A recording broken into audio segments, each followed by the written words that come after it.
I hear you, Queen. You're burnt out. You're done with those dating apps. You're done with looking for a relationship. Screw it if you end up alone forever. And I'm here to show you that there is an easier way out. Hi, I'm Leena Swan, your dating and relationship coach for the ambitious anarchist woman.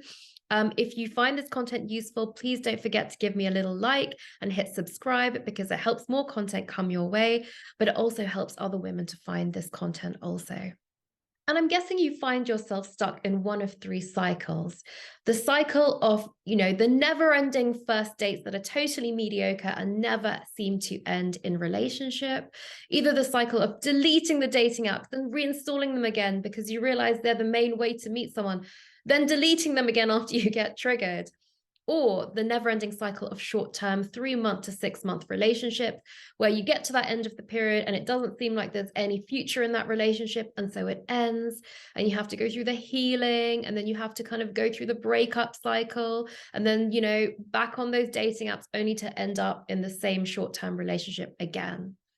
Okay, so dating burnout. So I want you to know that you are not alone in this, right? It is a part and parcel of the journey because that's exactly what dating to find soulmate relationship is. It's a journey. But I get it that if you've been on these dating apps for years and years, like me, I was on them for 10 years, and there is no badge for that, by the way. There is absolutely no benefit to being on them for years and years. Then yeah, I get it. You're totally burnt out. I've been there. I coach a lot of women who've been there. And, I'm going to share with you 5 ways to avoid dating burnout. And being a little bit more ambitious than that, I'm actually going to show you how to enjoy the dating process so that dating actually becomes something fun. It becomes a fun journey into soulmate love. And, I want to reassure you that has nothing to do with you doing anything wrong. You are worthy of finding love. Yes, the dating apps do work. That's how I met my soulmate love, right? But sometimes it is just a question of doing things differently. So I want to kind of reveal more about the whole emotional burnout piece. It's not really that you're going on loads and loads of dates or the time spent on the dating apps that's burning you out. It's the whole emotional roller coaster surrounding the process, right? It's that gut-wrenching feeling of being ghosted or unmatched on the dating apps. And when it's happening again and again, it's just exhausting. It's the anger and irritation of, you saying, hi, how are you to someone on a dating app? And the guy is just kind of steering that conversation to something sexual. Maybe he's even sending you a picture. We've all been there, right? And it's angering. It's infuriating when someone does that to you and they don't respect your boundaries. It's, the fear of not even being able to trust your own instincts anymore. Sometimes it's the fear of having another dating disaster or another negative experience. And you kind of want to protect, your kind of sense of self-worth with all of that. And, sometimes, let's face it, it is just the anxiety of staring at the ceiling on a dating app at 2 a.m., wondering and worrying if you'll ever find that person in this lifetime. So dating burnout is an emotional roller coaster, and there is a way around it. And so all of these emotions accumulate over time. So of course you end up burnt out, completely demoralized. You'd rather stick a fork in your eye than go on a dating app. I totally get it. But the thing is, taking breaks from your dating game, right? It's a bit like any type of journey. The more and more you take breaks, the longer the journey is going to become, and you're just dragging it out. And some of you that I'm speaking to, you've been setting this intention to find soulmate love for so very long now, and a year or 2 years are passing, and you're not gaining forward momentum in your journey. And so it's not really about taking physical breaks from the action, but it is about creating consistency in our world, right? Consistency of action on those dating apps and in our dating game. But here's the thing, all of that is rooted in our emotional world. So actually what the solution is creating consistency in our emotional world. Okay, so now that we know consistency in our emotional world will support us to create consistent actions, and then we get to the outcome, which is our forever soulmate man, a lot quicker. Wow, I did not realize how unsexy that sounds, but that's how you know it's the truth, right? So now that we know that, what I really want to share with you is 5 ways for you to create that consistency in your emotional world so that you can be consistent in your actions and you're rigging the dating game so it's only a matter of time before you meet that forever person. Okay, so tip number 1, Stop taking everything into your value, right? So let me explain this one. Let's say that you're on the dating app and you're messaging a guy. And in fact, this scenario seems to happen quite a lot, right? You're messaging a guy, you switch numbers, the conversation seems good, you're vibing, you arrange to go on a date, and then silence. And then you check the app again, or you check your phone again, and somehow you see that he's unmatched you, or he's blocked you, or he's ghosted you, or something has happened there, right?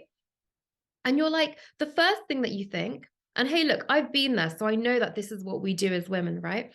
But the first thing we think is, what's wrong with me? Why did he do that to me? Why doesn't he want to go on a date with me? And the dialogue in our brain is so mean. We wouldn't do that to anybody else, but we have this tendency to do it to ourselves, right? We take someone else's actions into our sense of self-worth. And this is the thing, this is the number one reason why we burn out, right? Because we feel like we are personally being rejected time and time again on those dating apps.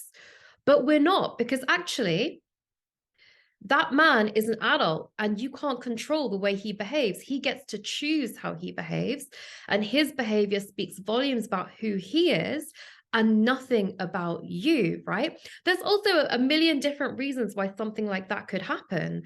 And, it's probably, in fact, it never really has anything to do with us.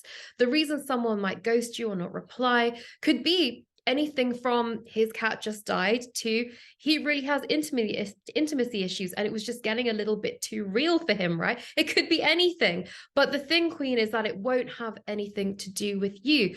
So whenever things are happening on those dating apps and they're not going to plan, forget about it, because it's got nothing to do with you. And trying to take it into your self-worth or to try and analyze the whys that happened is pointless. It's futile in your dating game because it has nothing to do with you. So point one, please stop taking everything into your self-worth. Okay, so tip number two is get an obsession. So I really want to talk to you a little bit about how I met my soulmate man, right? Because we all do this thing where when we finally decide, right, I'm off the age, enough's enough, it's a priority to find love, I'm going to find love, and we download those dating apps and we get our Excel spreadsheets out and we set our intentions. And we're masculine energy women, we know how to get what we want, we're good in our careers, we've managed to achieve everything else in our world, right? So we kind of approach dating a relationship in the exact same way, and we end up obsessing over dating. And sometimes we might meet a man and we put all of our life opportunities onto him, right? And he can feel that, and we kind of end up putting those relationships under a lot of pressure. So I definitely was very guilty of doing all of that. I know some of us have a tendency to avoid dating, and that's a different story. But some of us have a tendency to really, really focus on it. And by that process, we actually make it a lot harder on ourselves, right? So I got an obsession, which was coaching. So I actually met my soulmate man at the messiest time in my life when I was starting my coaching practice. And I didn't really have a choice but to be obsessed with it because it was about my survival, right? I had to earn money. But also, I was obsessed with coaching. I was coaching morning, day, and night. And when I wasn't coaching, I was talking about coaching, and no one even wanted to hang around with me anymore because coaching was just this passion that I found and I ran with it, right? And so in order for a guy to get my attention, he had to get between me and my coaching. And that's really, really hard. And when I didn't have that, it was really easy to get my attention. And a lot of the guys who were kind of very flaky, they weren't really serious about finding partnership, or they knew that I wasn't the one, but they were kind of continuing to date me anyway because they were like, oh, well, beautiful woman, might as well date her. Yeah, fair enough, right? But I was kind of entertaining a lot of men who had loose intentions, let's just say. Whereas when my coaching practice came along, only the most, have you heard the phrase masculine energy man? Only the most masculine energy man could even get my attention. He's the guy who was basically driving the dates. He was the one reaching out to me. He was the one planning the dates. He was paying for the dates. He was organizing everything. He was dropping me phone calls, trying to keep my attention, making sure I didn't forget about him, because I'm so busy looking at my coaching practice and coaching you guys that that's kind of what he had to do in order to get my attention, and to get my attention more than all of the other men, right? So by having an obsession that is not your dating game, that switches up your energy so much, and it stops the burnout from happening. Because instead of putting all of your emotions on your dating game, which is something that can be quite hard to control because the emotional world is not built to be controlled, right? You can now get an obsession that is very, very easy to control, and you can create that higher level of emotional uncertainty with that, and not put that energy onto your dating game, which will just suffocate it completely, right?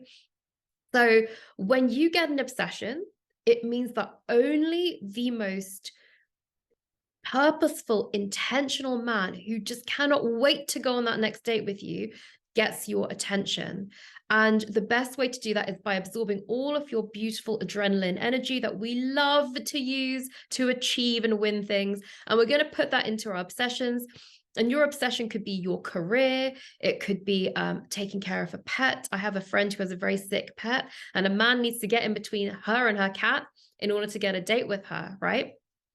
And or it could be, you know, your career, or it could be absolutely anything. It could be stamp collecting, as far as I care. If you're genuinely really, really passionate about it, it will work, right? Because remember, it's not about using the passion that we have, the obsession that we have, to avoid dating.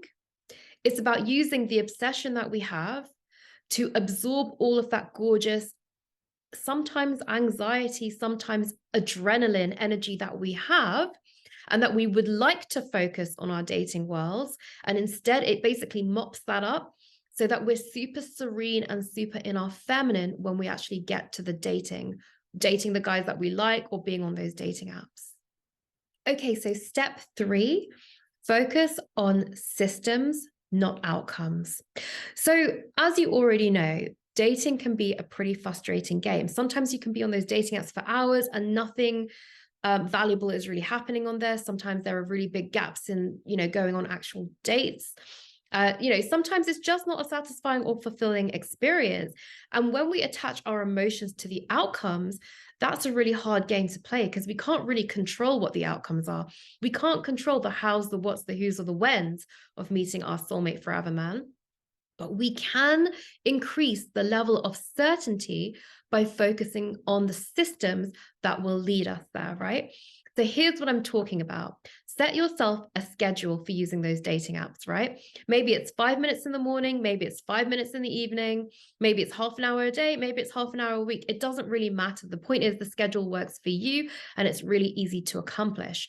And I want you to go onto the dating app with your, you know, allotted schedule time. And I want you to swipe left and right and do all of your merry things on that dating app. And then when your 5 minutes or whatever it is up, you get the hell off that dating app. But here's the thing. I then want you to really praise yourself and be like, yeah, well done me. I did that. I committed to that. I committed to the process. I was consistent. That was really good work. And I'll do it again tomorrow. Because when we actually attach, I see what we're doing here subliminally is when we don't get the outcome on the dating app, we tend to bring in the good old self-worth attachment to it again, right?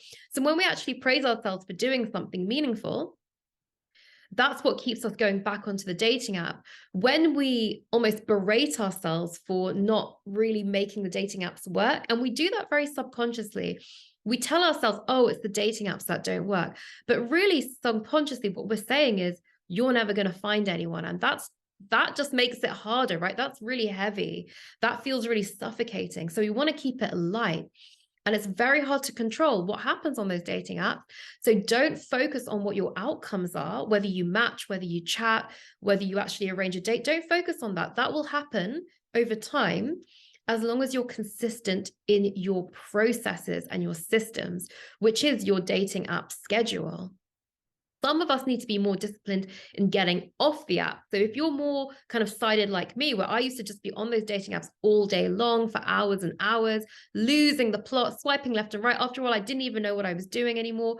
You need to set your timer to get off the dating apps, and you need to stick to it, right? So maybe it's that you need to just be on one dating app rather than all of them, right?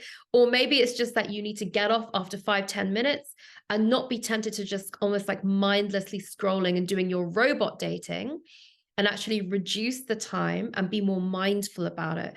5-10 minutes a day, it's really easy to stick to that mindfulness of, Am I swiping on someone who is genuinely a match? Okay, so step 4 is I want you to connect with the vision of your future self, right? Because I'm a strong believer that what we desire is our destiny, because it just makes logical sense, right? How can you desire something if on some level you don't believe it to be achievable? There are some things we don't desire because we don't think it's really achievable, but you do on some level think that soulmate partnership is. So consider it done. You've already got it. Your future self already has it. And I want you to connect with her. What would she tell you from the future, right? Would she tell you to just have more fun with the dating process? Would she tell you to stop worrying because everything that you want is coming to you? Would she tell you to quickly date all the hot guys whilst you can? Because you're going to get that serious partnership, life partnership, soulmate man at some point. So there's no need to even worry about it, right? So feel free to have fun and take the pressure off. Because if you're doing all of the external steps, such as going on the dating apps and going on dates, and if you're doing the inner work and relieving those blocks that might be holding you back from dating, then everything you're doing is rigging your dating game in your favor so that it's only a matter of time before you meet that soulmate man. And I know it's really hard to trust life sometimes, especially if you've had a few knocks and if dating's been quite a hard area in your life, but it is coming to you. And, you know, think about something in your past that you really, really wanted that you now have. What would you say to your past self? You know, maybe it's something in your career, maybe it's a job that you wanted, maybe it's, buying your first house, whatever it is. What would you have said to that person in the past, right? Because that's what your future self wants to say to you now. Okay, so step 5 is be mindful of your dating strategy, right? Because doing the same thing again and again, and it's not getting you results, isn't going to suddenly start working one day. So if a dating app isn't working for you, pick another one. If your profile isn't attracting the right men, give yourself a dating profile revamp. If you're finding the conversations on the dating app a little bit boring, find out another way to connect or figure out a different messaging strategy that you can use. Because when we start changing things to work for us, that's ultimately when we're going to get the outcomes. And this is pretty much how I designed my 3-step Forever Man system, right? By just experimenting with my own dating game until I found my soulmate man. And here's the thing, every woman is unique. So every woman's dating strategy to find her soulmate forever man will be unique to her, right? Your dating strategy will be unique to you. So if you'd like to have a conversation with me and have your own unique strategy designed, then just click the link in the description below. We'll have a little talk about your dating game and see where things can be improved and how to start attracting in men with actual soulmate potential. And I'll also share with you all the materials in my 3-step Forever Man system. So I hope that this video has given you a little bit of inspiration to get back onto those dating apps because, Queen, your dating journey should be filled with so many wonderful moments until you do find the one, and you will, because you are so ridiculously worthy of love. It is only a matter of time as long as you don't give up on yourself. So whatever you do, Queen, keep going for it and don't give up. From the bottom of my heart, with all of my love, happy dating.